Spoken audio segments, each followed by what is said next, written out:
Hi everybody, welcome to this video which is dedicated to showcasing Geology 210, a unique field course taught in California at the end of summer every year for almost 30 years. And this is a class that I started back then, and I'd like to share details about that field course.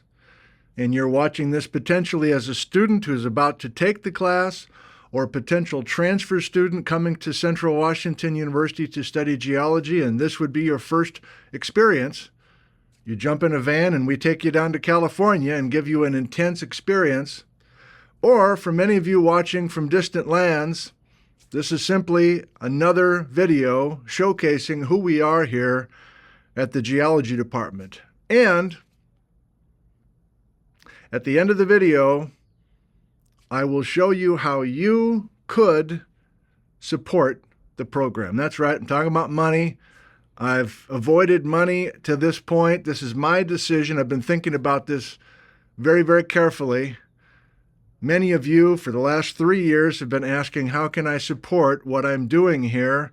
And my answer has been, just enjoy what I have to offer. That's it. That's my only enjoyment. And that is continuing to be the program for me. But in this particular case, there is a need to support this course, and especially to lower the cost of this course for these potential students in our program. So let's focus on the class itself, and then at the end we'll talk about how you might be motivated to support the scene. He goes to the other screen. And here we are. Central Washington University, that's where I work. Geology 210, that's the class that we are featuring. It is an introduction to geologic field methods. And for those that have taken a geology program somewhere around the world, you know that field courses are a staple, but almost always the field course is taught at the end of a program when you're a senior. This is a sophomore level field course, which is very unusual, and I want to show you how that came to be and all the specific benefits of the program to us here. So, yeah, man, the Owens Valley of California, working directly with 25 students every September. Let's go right to the benefits that I've been able to kind of verbalize in past years. 7 of them. Our students get to know each other. They bond. They are forced to work in mapping partners. We assign the mapping partners. They have to collaborate. They can't just do it by themselves. And we're eating all of our meals together. We're living together. We get to know each other very well. Of course, that is a benefit to our program back here in Ellensburg when they come back to join us.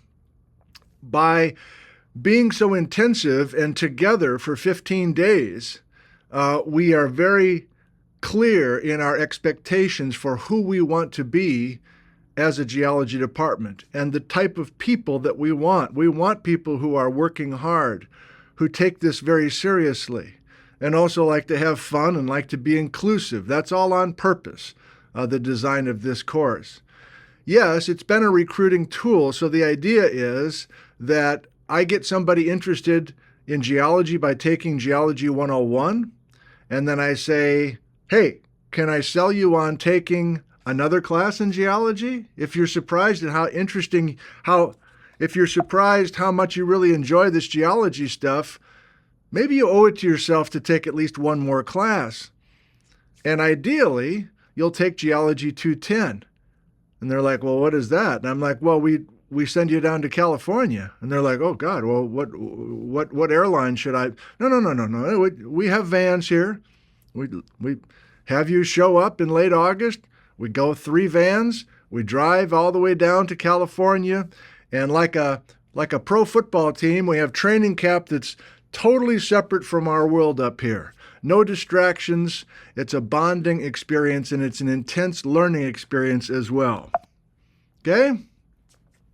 Common experience. Everybody who gets a geology degree from Central Washington University takes this class. And so many of our junior level classes, senior level classes, actively refer back to their Geology 210 Bishop, California experience. It's nice that everybody has that common experience. When we advise our students, and I advise most of our undergraduates, especially back when I was teaching the class, and I did that for 20 years in a row, I knew exactly who these kids were. I knew all their strengths and weaknesses, and so I could advise them better and say, yeah, you're smart. You should go ahead and take calculus sooner than later. Or, you're not that smart. Wouldn't say it that way, of course.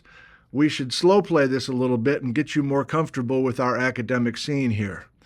There is undergraduate research opportunity, and even though it's not a major part of the class, we get to know these students, we observe them in the field, we meaning the co-teachers, and that's Charlie Rubin and I who did it for 20 years straight. We can see who is bright, who is self-motivated, who is creative, and when somebody's looking for an undergraduate to be part of their research lab, like Susan in the Ice Core lab or Chris Mattinson or somebody else, I can say, hey, this person's really good. I just spent 15 days with them. I know exactly who they are. And finally, when it's time for us to write letters of recommendation for these kids who are going on to graduate school or applying for jobs, when I'm asked to do that, I can think back to when I was with them in California, and I can be very specific about how well they work with others, how organized they are, how bright they are, how meticulous they are, how careful they are, that sort of thing. Okay, well, let's get to the actual experience out there. And for some of you, this might be a foreign idea that you take an entire class, 4 credits of Geology 210. The entire class is out in the field. Every day you're out there from 8 to 5 in hot conditions, typically. And then every evening for 15 days, you're in the office drafting up maps and everything else. That's Caleb Scarberry, the guy who I featured last winter in the backwards hat. And so many of our kids in these photos from the first 20 years of the course have gone on to great things. Proud to say that. And yes, you'll see that the social benefits. So if you're a potential student taking this class, I hope you can put yourself right into these photographs and go, wow, I'm going to transfer from Bellevue Community College to Central. I don't know anybody. I've never even been to Ellensburg before. Am I really going to be able to fit in? The answer is this Geology 210 basically creates 20 close friends for you. Maybe not all of them are your closest friends. Some of them you're not that wild about, but there's a social bonding that is unmistakable, and I really didn't think of that when I first started the class long ago. Okay, yeah, even matchmaking and people who went on to get married, they met at Bishop. Okay, of course I have to talk about myself, and I'll make this quick.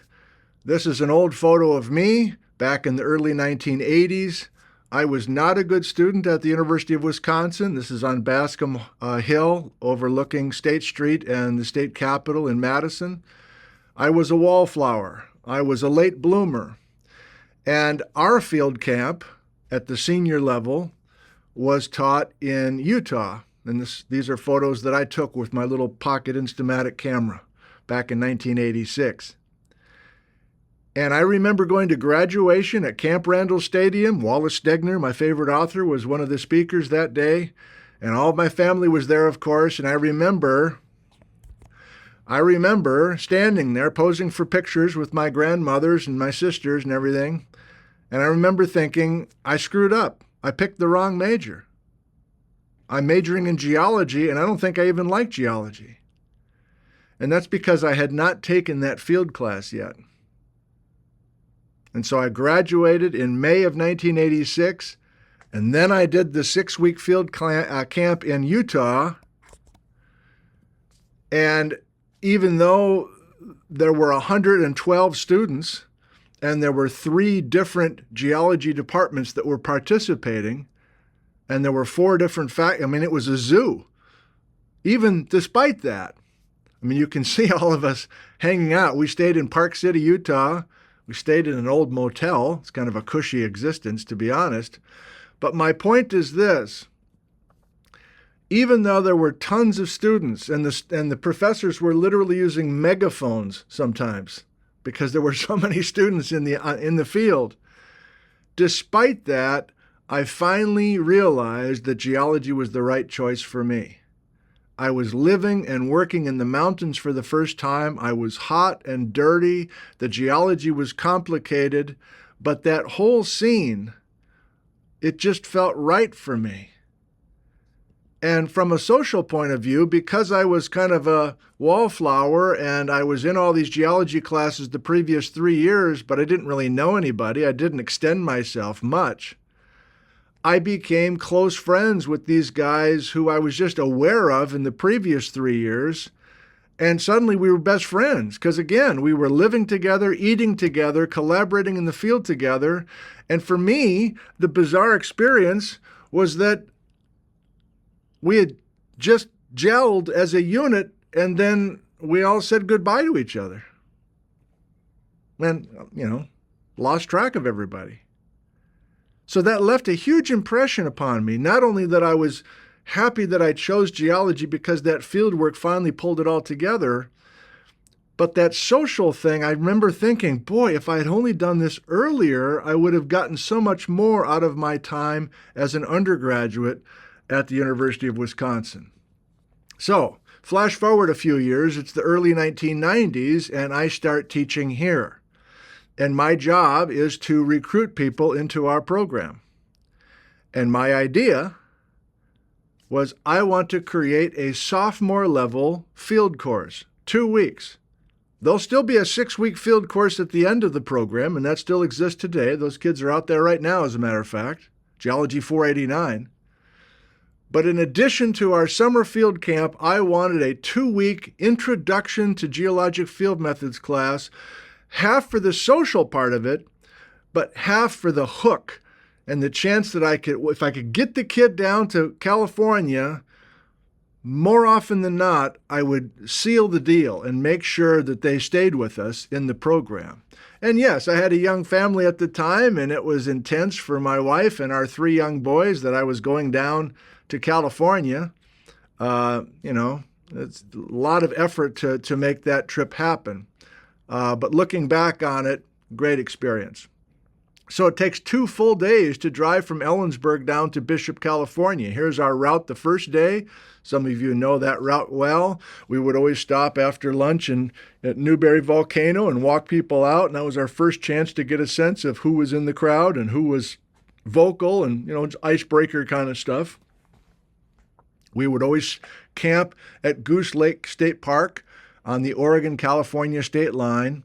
And then the second full day of driving, this is 3 vans now, sometimes 4 full vans, all driving all the way down from Central Washington University to Bishop, California. You can imagine the cost, especially now, price of gas, to get down to Bishop, California. And lunch of the second day, we'd always roll right down through Virginia Street in downtown Reno and turn everybody loose for an hour and hope nobody got arrested. We finally arrived at a research station, which still exists, called the White Mountain Research Station. Maybe some of you have been there. Out on East Line Street, just a few miles outside of Bishop, California. So this is home base, and many of our students over the years have fond memories of this place.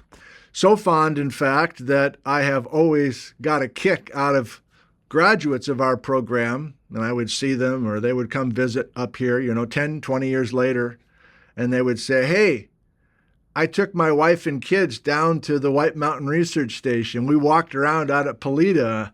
I have such vivid memories of that. So, again, this is an experience that field experience just sinks deeply into you, unlike anything else.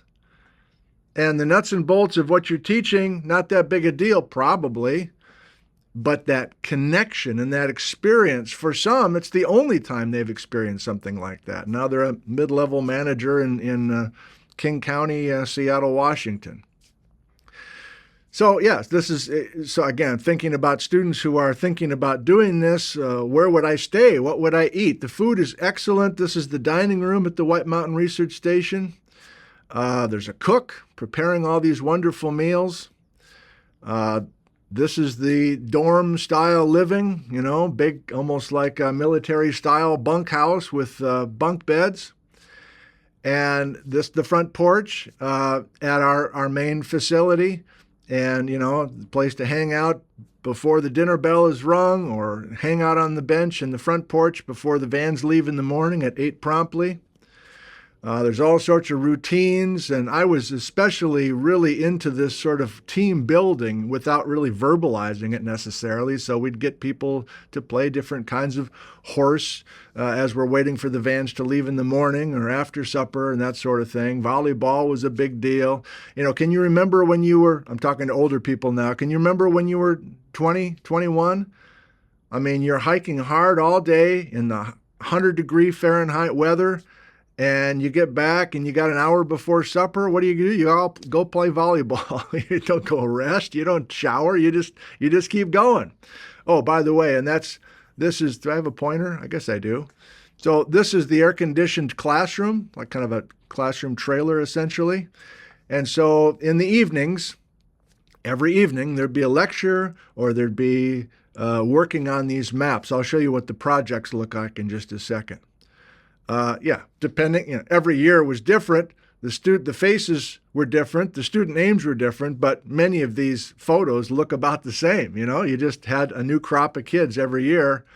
And I don't know, these photos speak for themselves, I think. You can see the smiles. You can see the camaraderie. We're all in a small area working very, very close. Oh my God, more volleyball photos, forgot. You can see the Sierra Nevada mountains. You're looking west right now. And so just the experience for some of our kids from Western Washington who grew up in a wet climate, just living in an arid scene in the Owens Valley of California with all this majestic geology nearby, that alone was an experience. And the White Mountain Research Station also had a very unique facility at 10,000 feet elevation in the White Mountains, a place called Crooked Creek. And so when I was teaching the course, we always spent a couple nights up at high elevation. Same, I think. We still had our office work, we still had our grading, we still had our papers and that sort of thing, but it was a nice change of pace during the second week of the course. Crooked Creek, very unique place up in the White Mountains. So the dining room up there, also a cook. Of course, there's room and board costs and everything else, and we'll get to that late in the game. All right, so these days are full. These students are absorbing minute by minute all these new experiences. And remember now, they're sophomores, and so they're going to be coming back to our program up here in Ellensburg, and they have just made all these close associations, and that momentum continues in the classroom. Oh, sure, why not? Yeah, we brought the guitar, we do sing-alongs, force people at gunpoint to sing. Not really, but most everybody was into it. Good times. The projects, the way we taught it for 20 years, there were 3 projects. I think it's still pretty much that way. The first project was a one-day project, the first day, at a place called Fish Springs, which is a cinder cone volcano. And these students are, they had just spent 2 days in the vans. They barely have enough water, and they barely remembered to pack their lunch. And we're asking them to lay down in 103-degree weather and cinders using a Brenton compass to measure the angle of the slope there to try to figure out the potential angle of the fault once they realize there's a normal fault. Whoops, I just gave it away if you're watching this before you go down there. And the tools that we were teaching the students how to use. Now, these students had never seen a Brenton compass. They'd never plotted themselves on a topographic map. They're coming right out of Geology 101. So we're teaching them all these basic skills. And again, not just encouraging, but insisting upon having a field mapping partner. During that project, you are working together. You are pooling your resources. You are supporting each other. You are there for safety in case somebody turns an ankle. And in the evenings, you have to sit by your partner. You have to write your notes out together. You have to turn in your own maps separately, but everything is otherwise is a collaborative effort. This is the old days where we were using aerial photographs and things called stereo glasses. And this was a typical scene, which is still mostly the way things look in the class. Rock samples that you would collect in the field. You'd write up rock descriptions. We teach you how to do that. We teach you how to use your drafting pens, how to work on your field mylars and then transfer that over to official map. These are all skills that will be used throughout the program with us up here in Ellensburg. And then, of course, many of these skills continue in graduate school and in the professional world as well. Attention to detail, being very meticulous. This is not a joke. We're very, very serious about doing the best we can. And some, of course, are super stressed out, and it was usually my job to kind of, sit down with somebody who's clearly not feeling great at the moment. And so we go take a walk in the desert for a few minutes and have a few tears maybe, and then kind of do a little pep talk, and back we go again. And I'm selecting some of these photos to remind you that this is not all a bunch of 19-year-old kids. This is going back, this is Steve Rossman, I don't know, 20 years ago, 25 years ago, Steve, I forget. We've had people in their 30s, in their 40s, sometimes even in their 50s, age 52, and they're taking the course. And because of the design of the course, everybody feels like they're part of the unit. You're not an albatross. You're not, on an island. Everyone is actively part of the group, really pretty much from day one. The second project in the foothills of the Sierra, beautiful scenery, was mapping some granites, some glacial moraines, some basalts, some marble. So we're learning how to put geologic contacts on our aerial photographs and on our map. We're learning how to write up rock descriptions. And this is the kind of terrain that these kids are expected to hike around in. It's hard work. So you're working hard physically, you're working hard mentally. There's so much new on an hourly basis, but we're there to help people out. So I don't teach the class anymore. I'll talk about that briefly in a second. It was time for me to pass the baton on to some younger faculty. And the last 10 years, these old stereo glasses and these aerial photographs have gone the way of the dodo. And now we're using newer technologies, which it was time for that. And I was not the guy to make that transition. But some of this doesn't go out of style. Covering ground on foot, deciding with your mapping partner which areas you want to cover. You're going to find a geologic contact, which is a boundary between granite on one side and sandstone on the other. Well, let's walk that contact and let's plot that information. And let's plot our data in our field notebooks that we're always carrying with us. All of that is hammered on. And, the instructors aren't sitting in the van. We're out there hiking around with the students, checking in with different partners, sometimes backing away and just sitting on a ridge top and observing what's going on and stepping in if it looks like people aren't staying together or they're not on the same page. So there's a lot of coaching, essentially, with this type of a course.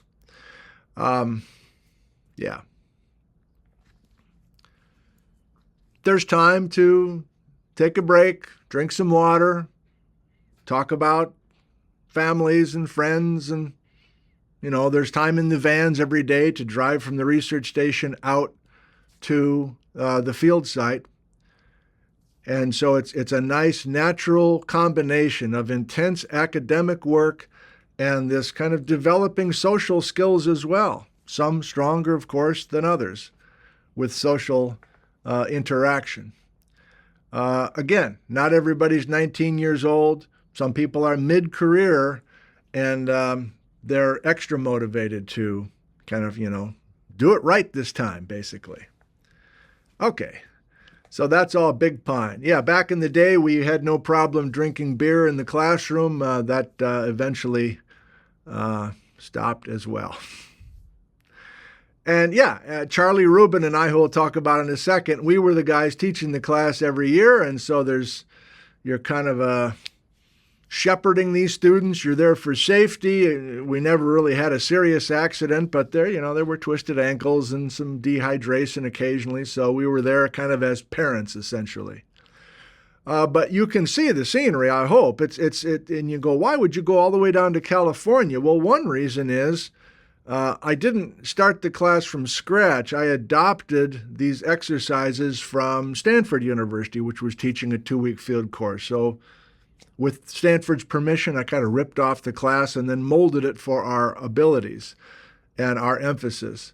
But there's also such amazing geology diversity in a small area. It's also very pretty. And again, I really wanted to get away from Washington. This is in the early days. It was before we had cell phones and before we had the internet. So you could really get cut off. I remember there was a line of people waiting to use the payphone to call home in the evening. That's how long ago that was, 1994, 1995. But even now, there's still this camaraderie because everybody's got their phones off, and it's old school activity. Yeah, you'd have occasional lectures in the field when you feel like things were going astray. So you gather everybody up, say, I'll meet you at that big rock at 1 o'clock. We're going to have our lunch. We're going to just refocus on a couple things. I see some people are not really getting the purpose of this area, and we want to redirect you guys a little bit. Charlie Rubin in the foreground. I mean, come on. This is what it's all about. And to get a sophomore into this, can you imagine you're taking this class, you're not even sure you want to continue in geology, and you get dropped into this scene? It usually worked. Occasionally, it didn't work. People were too hot, too uncomfortable, too dirty, too much social interaction, too hard, I don't know. So, occasionally we'd have somebody come back after the California class and we'd never see him again. But no, I don't know. I don't have a number. 80% of the time, maybe more, we'd have those kids for the rest of their time at Central Washington University. More smiles. Okay. The last project was the smallest area physically, but a huge step up in complexity. And so this is where the tears really started coming, where, again, they're given another. We switch it up, we put some thought into who we're going to have work with whom. And boy, now we have a syncline and an anticline and some faults and some plunging folds, and we have to learn how to take strike and dip measurements with a Breton compass. And this, some of our viewers right now remember going to Polita Folds. This is over Westgard Pass, dropping into the next valley to the east of the Owens Valley. We're approaching Deep Springs College and Nevada, essentially, and using Jacob staffs and using Bruntons now. And that's a small area, but we're plotting an incredible amount of geologic area, a lot of geologic detail into that small area on this topographic map. So this is specifically what I was taught to do in the Wasatch Mountains in 1986, and it's still my favorite way to map. So those Jacob staves are used to measure stratigraphic thickness of these different rock units. And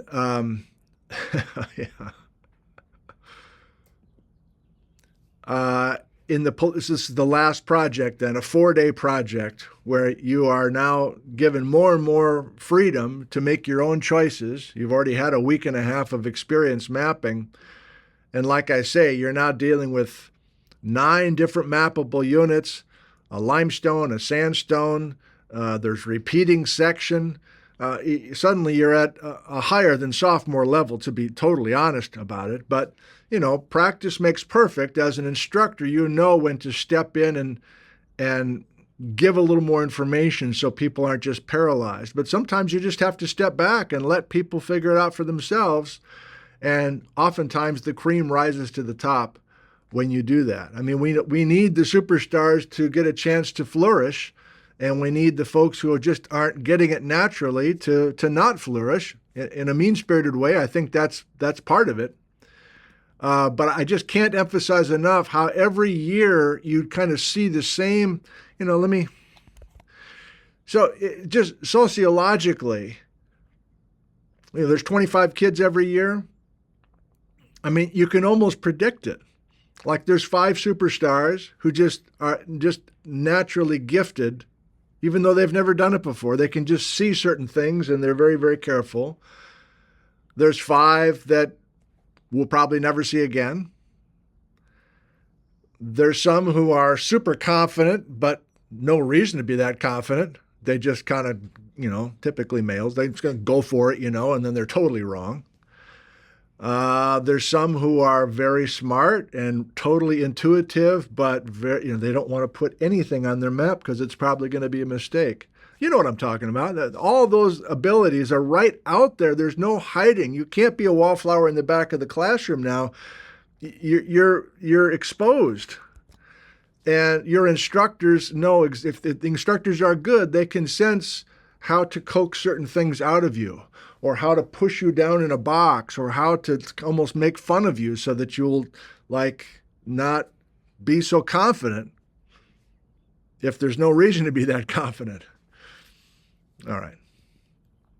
So from the teaching point of view, it's the most pure teaching experience as well. It's taxing as a teacher to be good every day out there in the field and to know the right moves with different students. And I think I improved as a field instructor over the years, like everybody would, just practice, experience, knowing, oh, that was a mistake to do that with that person on that particular day. And so you remember, and the next year you come back and do it a different way. Some of these field partnerships just work perfectly, and you really never intersected with them to help, essentially. And you're trying to cultivate an experience where they're not waiting for answers. They're not, am I doing it right? You instill a certain level of workmanship and go, we've taught you enough now. You know how to do this. We're going to back away and let you do your thing. And it's fun to see certain students develop a lot of confidence and get into a rhythm in that second week, even though the material is hard. Finally, there's a chance to take 2 of the best students from the previous year and invite them back as teaching assistants. So it's like a little reward, essentially. And that was done on purpose to pick the right kinds of people who are not only good students, but also very good socially. And we wanted them to be role models, essentially, for the program. And so that also worked quite well. We wanted smart people, we wanted outdoorsy people, we wanted confident people, but we also wanted warm, inviting, inclusive people. We didn't want a cliquish, kind of clubbish, kind of negative scene.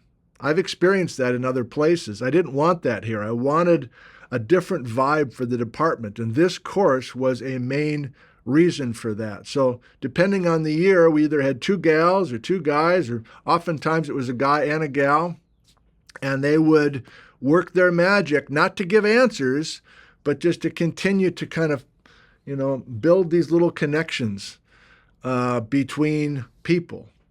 And, as things typically go, some groups were just great and gelled immediately and were really fun. And there were a few groups, I suppose, never totally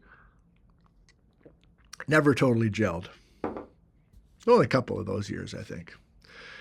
Yes, we were down there during September 11th of 2001. So we all have a memory of that tragic day.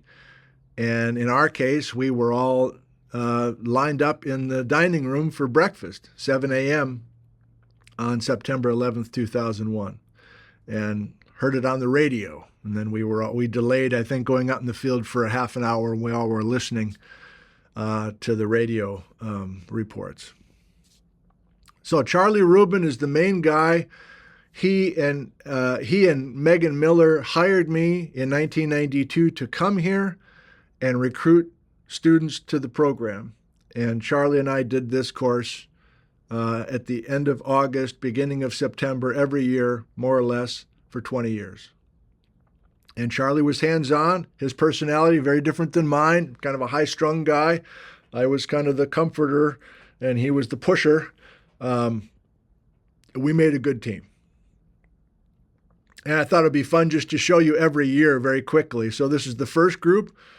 I'll just do this quickly, but I decided I wanted to have a group photo at the same spot on the same morning, whatever it was, the last Thursday we were there, we'd all stop the vans and take a photo at this particular spot.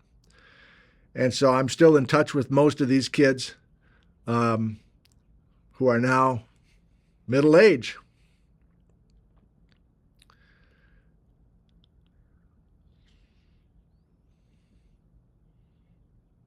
Yeah, I don't know. So I never missed a year. Starting in 1994 until 2012, that was my last year. Then my knees were tough. I couldn't get around as well, and it was time for some changes with the course. And I wanted some of our younger faculty to be doing this course because when you're doing it, of course, you know every kid in the program then very well. And that was the case for 20 years. I knew every kid, probably too well. They would come and visit my office too much because of that, those scrambled eggs we'd eat together back in Bishop.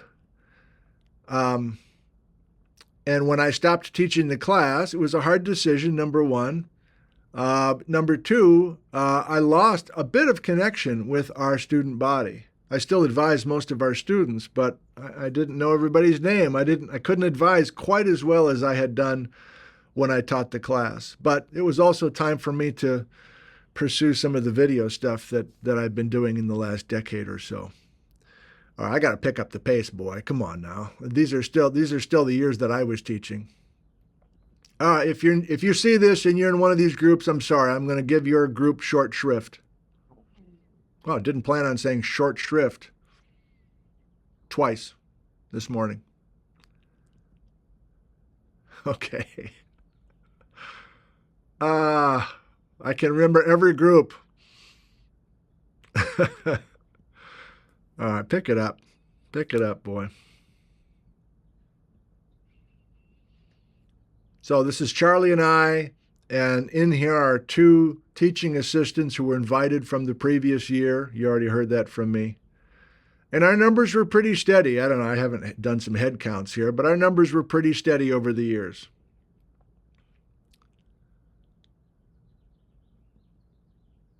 All right, so that's the last year that I did it. And then I taught with Ann Egger, who's still here. You maybe saw a video with Ann Egger. So Ann is the professor who took the baton from me, essentially, and has made some changes. And so between Ann Egger and Bree McGinnis, so here's Bree McGinnis over here. You saw a video with her where we were caught in the rainstorm. And Ann might be behind my head right now. Sorry, Ann. Here's Ann Egger and Bree McGinnis. So they've kept many of the traditions, including stopping for this group photo. So that's nice to see. And so I'm still doing the recruiting. So why is this still important to me? Well, remember now, I'm still the main person to try to get people interested in geology by taking 101 or transferring in. And so this course is crucial because if they get into this class early enough, we can seal the deal. But if they delay taking this class because it costs too much, we're getting to that in just a second, then we've got a problem because then we lose them. So this course has been a crucial part of getting people into our program and having them stay, not only the academic part, but the social part. And so this course needs to be affordable. So we're transitioning to the Buick salesman here before we quit. 2018 and 2019, the last time that this class was taught. You know why. Pandemic, 2020, didn't happen. 2021, some kind of virtual / in-person thing up here in Washington, which was the best we could do at the time. But here it is, July 1st of 2022, and we will be going back down to Bishop at the end of the summer. And here's Ann deciding we're junking the stereo glasses and the air photos.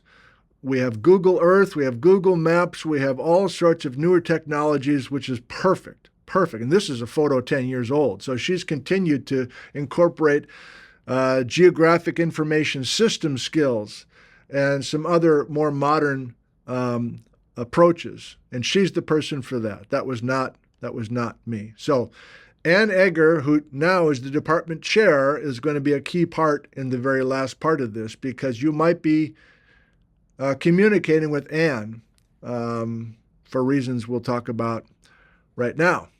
So he switches over. Look at this. Look at this guy. He's on fire. Thank you, Nat, for your help. So this is how, okay. So thank you for watching. That's the end of my program talking about Geology 210.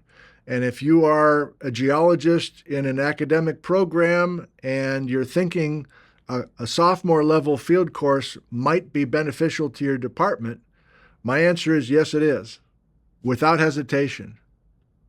Those benefits I showed you at the beginning of this program, it's been enormous for us and our vibe and all the things I just discussed. It's unusual, but it works. So that's the end of this video. Now, if you're sticking around and you're one of those people who've been wanting to support what I've been doing here, I'm not taking your money personally, but this is a very specific situation that I feel comfortable inviting you to make some support or to make a donation. The goal is to dramatically reduce the cost of Geology 210. It's required for every major.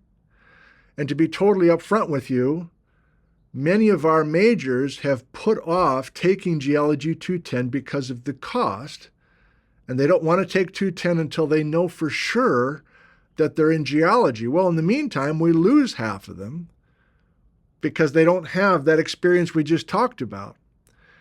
And so what I'm comfortable asking you to do is think about maybe supporting Geology 210. It's a very specific fund. It's the only use of that money. And Ann is directly in charge of that money. No one else, no other administrator on campus has an ability to go in and use that money if that's a fear. And if enough of you contribute to the Geology 210 account or the fund, we can dramatically lower the course fee for not only this September's group, but September's to come. And dare to dream, if enough of you contribute, this thing can be endowed and the course can be free. You've heard the value of the course, and the course is designed for a kid coming right out of 101. And if the course is free or very low cost, $100 or $200 for 15 days, like you just saw, with beautiful meals, like good meals, decent lodging, nothing super fancy, price of gas, renting the vans to get down there. If that all is possible at a very low cost, then we have a very healthy geology department because of your help. Okay, so how would you do this if you wanted to do it? This is where you start. I'll walk you through it. It's clunky. I've tried to have a different arrangement. It's not possible. Whatever, let's not get into it. This is the best we got for you. So you start with geology.cwu.edu. That's the website. It looks like this. This is our geology webpage. And there's plenty of other stuff going on in our department at this page if you're just curious to learn more about our program and everything going on with both undergrads and grads. But that's not what we're talking about. We're talking about supporting the Geology 210 page. So we start with this, geology.cwu.edu. You go right up here. Let's do it together. Click on it. Support us. Oh, is that where I need to go? No. We got 2 more clicks. Are you kidding me? Stay on task, boy. We scroll down to this link, geology page at the College of the Sciences. That looks like this. We got to do 1 more click. Now we're going to the green button, Give to Geology. Finally, we are there. Obviously, there's choices. There's also an other. There's an option to make it a recurring gift or a tribute gift. And by default, Geology 210 is the fund that is selected for you. You put your information in. I just did this yesterday on behalf of Liz and I. And you do this, you put your credit card thing in. I'm not going to do that. And then you get an email immediately confirming that your donation has gotten through. And beyond that, I don't know much about what happens with taxes and everything else. But and I avoid this part of life, I think, as most of you know by now. And let me just, before I forget, so if you enjoy what I'm doing and you like the fact that I'm never asking for money, I don't have a Patreon account, I don't have all that stuff, I just like making these videos and some of them live streams and everything else, then that's great. Let's just keep going the way we have. We have a pure relationship. I love that part of it. And this is not a slippery slope. I'm not going to be doing this beyond right now. But for the subset of you who feel motivated, from whatever motivation you have, you just are motivated to support what's going on here. I'm not interested in your money going into one of my accounts or anything like that. I'm just not interested in that. Thank you, but no. But this is the place that you could go to essentially support what I'm doing indirectly. Because if we can have this course be free or very low cost because of your help, then some 19-year-old kid in my Geology 101 that I then convinced to take 210, if they don't have to pay for the class or not very much for the class, that is going to essentially seal the deal and help me spread the word of geology beyond just the 101 class, but to get them into the program for good. That's the end of this video. Thank you for making it to the end. Whether you're motivated to support or not, I appreciate always your level of engagement, your interest, your curiosity on what's going on here in Ellensburg, Washington, at Central Washington University. Here's to you. Here's to your health and the health of your family and friends, all in your community. Thank you. I love you. And goodbye. See you in the next video from the field.